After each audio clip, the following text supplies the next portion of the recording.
Hello everyone, সবাই কেমন আছেন? চলে আসলাম নতুন আরেকটা ব্লগ নিয়ে। আজ আমরা যাচ্ছিলাম শপিং করতে, আমি, বোন আর মা। এই যে আমরা এখন চলে এসেছি ডাক বাংলাতে, আর ডাক বাংলাতে এসে যাচ্ছি বড় বাজারের দিকে হেঁটে হেঁটে। আর ওখান থেকে হচ্ছে আমাদের কিছু জিনিস কেনার আছে, যেখানে হচ্ছে কসমেটিকের দোকান, আমরা সেখানেই যাব। আর পাশেই শাড়ির দোকান আছে বড় বাজারে, ওখান থেকে হচ্ছে মা কয়েকটা শাড়ি কিনবে, তাই জন্যই যাচ্ছিলাম। আর আমার যদি ভালো লাগে আমিও একটা নিব, সেরকমই প্ল্যান করে এসেছিলাম। এখন কিন্তু হচ্ছে আমরা হাঁটছিলাম, যেহেতু হচ্ছে ডাক বাংলার ওখানে মোড় থেকে বড় বাজার একটু দূরে, তাই জন্য হাঁটতে অনেকটা টাইম লাগে। আর এই যে এখান থেকে হচ্ছে জুতাও দেখছিলাম, বোন হচ্ছে জুতা নিবে, তাই জন্য। আর আমরা ফাইনালি জুতাও নিয়ে নিয়েছিলাম, বোনের একটা পছন্দ হয়েছিল আর মাও একটা নিয়েছিল, মায়ের একটা পছন্দ হয়েছিল।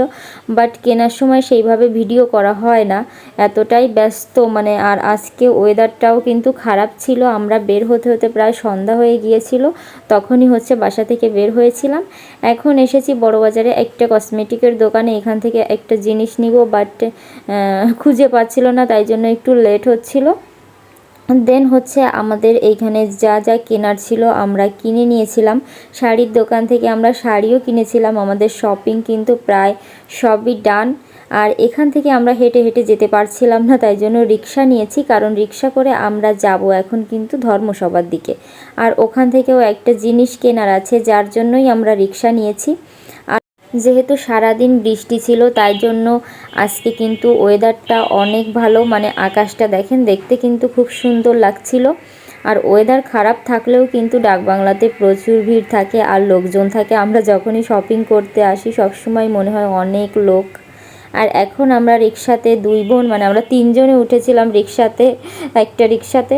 একটু ভয় ভয়ও করছিল, বাট সামনেই যাব, যার জন্য প্যারা নাই, আস্তে আস্তেই যাচ্ছিলাম আর ভিডিও করছিলাম। দেখেন এই যে কত লোকজন হাঁটাহাঁটি করছে। আর আমরা হচ্ছে ধর্মসভা থেকে একটা জিনিস কিনবো, ওখান থেকে সেই জিনিসটা কেনা হয়ে গেলে আমরা আবার চলে যাব অন্য জায়গাতে। যেহেতু বের হয়েছি, আমরা এখনও হচ্ছে কিছু খাইনি কোথাও, তাই জন্য ধর্মসভা থেকে একটা জিনিস নেওয়ার ছিল, সেটা নিয়েই আমরা কিন্তু অটোতে উঠে গিয়েছিলাম। এখন আমরা ভাবছিলাম কোথাও একটা যাই, যেখানে যে হালকা কিছু খাবার খাবো, তাই জন্য আমরা চলে আসলাম উইন্ডেস রেস্টুরেন্টে। আর এখানে এসেই দেখছিলাম কি খাবো, বোন বলছে আমার কিছু খেতে ইচ্ছে করছে না, যার কারণে মা আর আমি খাবো। আমিও ফালুদা নিয়েছিলাম আর মাও ফালুদা নিয়েছিল। এখানেই দেখছিলাম আমরা আর অর্ডার করছিলাম। এই যে এরপর হচ্ছে মিরর দেখলাম, ভিডিও না করলে হবে, দুই বোন একটু ভিডিও করে নিচ্ছিলাম মিররে। যতক্ষণ খাবার না আসবে আমরা দুই বোন হচ্ছে ভিডিও করব আর ছবি তুলব। যে কথা সেই কাজ, আমিও কিছু ছবি তুলেছিলাম আর ভিডিও করেছিলাম। এরপর হচ্ছে এই যে খাবারটা চলে এসেছিল, আর এইখানে খাবারটা দেখতে কিন্তু সত্যি অনেক সুন্দর ছিল, মানে ফালুদা, স্পেশাল ফালুদা ছিল। বাট যখন এনে দিয়েছে তখন থেকে আইসক্রিমটা গলে গিয়েছে, জানি না কেন এমন হলো, কেমন দেখা যাচ্ছিল দেখতে। এরপর এই যে আমি এখন খাচ্ছিলাম। ফালুদা খেতে কিন্তু আমি অনেক বেশি পছন্দ করি। কারা কারা আছেন আমার মতো ফালুদা খেতে পছন্দ করেন? আর ঠান্ডা জিনিস আমার সবসময় পছন্দ, কোল্ড কফি থেকে শুরু করে আইসক্রিম, ফালুদা, এগুলো খেতে আমি সত্যি অনেক ভালোবাসি। যার কারণে এই যে আমি এখন খাচ্ছিলাম, আর বোন বসে বসে একটু ভিডিও করে দিচ্ছিল, আর মাও খাচ্ছিল পাশে। আর এদিকে আমিও সেলফিতেও একটু ভিডিও করে নিচ্ছিলাম।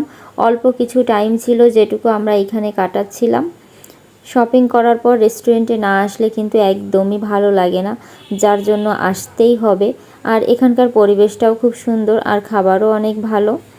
খাওয়ার পরে একটা স্লো মোশনে ভিডিও করে নিয়েছিলাম, আর আমার কাছে এই ভিডিওটা কিন্তু অনেক বেশি ভালো লেগেছিল।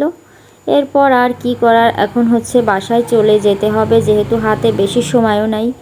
বোনরা হচ্ছে বাড়িতে চলে যাবে, যার জন্য তাড়াহুড়ো করে আবার বের হয়ে গেলাম। এই যে এখন কিন্তু আমি রাস্তায় এসেও একটু ভিডিও করে নিচ্ছিলাম। এখন আমরা হেঁটে হেঁটে চলে যাচ্ছি গল্লামারির দিকে, আর ওখান থেকে বাসায় চলে যাব। টাটা।